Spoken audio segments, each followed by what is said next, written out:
আসসালামু আলাইকুম। সবাই কেমন আছেন? নিশ্চয়ই ভালো আছেন। তো আজকে ছুটির দিন, তো ভাবলাম একটু ভালো মন্দ খাওয়াই যায়।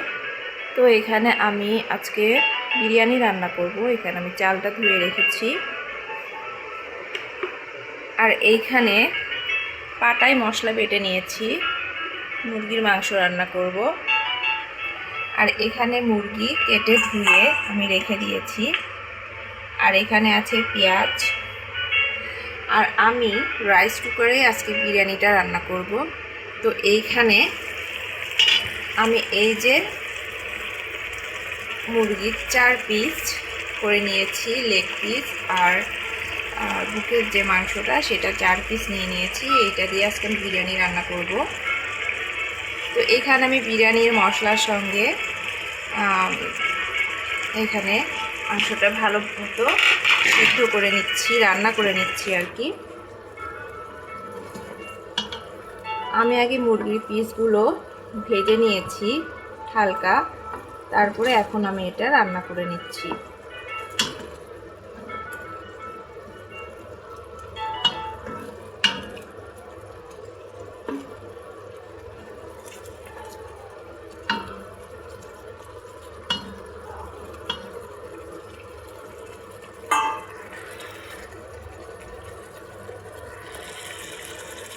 তো এখানে আমি রান্না করে নিচ্ছি। আমি রাইস কুকারেই রান্না করি বিরিয়ানিটা। আমার পোলাও বিরিয়ানি যেটাই বলেন, আমি রাইস কুকারেই রান্না করি। এতে আমার পানির মাপটা ঠিক থাকে, তা না হলে আমি পানির মাপটা ঠিক মতো বুঝতে পারি না। তো এখানে মাংসটা সিদ্ধ হোক। তো আমি এখানে আবার ঢেকে দিয়েছি মাংসটা ভালো করে সিদ্ধ হওয়ার জন্য। তো ফিরে আসছি মাংসটা সিদ্ধ হওয়ার পরে। তো আমার মাংসটা সিদ্ধ হয়ে গেছে। আমি এর ভিতরেই বিরিয়ানির চালটা দিয়ে দিব।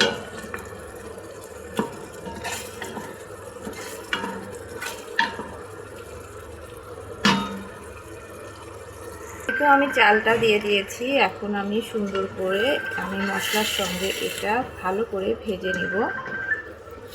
বিরিয়ানি আসলে যত ভালো করে ভাজা যাবে চালটা, বিরিয়ানি খেতেও ততটা মজা হবে আর ঝরঝরে হবে। তো এখানে আমি এটা ভালো করে নাড়াচাড়া দিয়ে ভেজে নিব। তো আমি ভালো করে ভেজে নেওয়ার পরে এখানে পানি দিয়ে দিয়েছি। এখন বিরিয়ানিটা হতে থাক।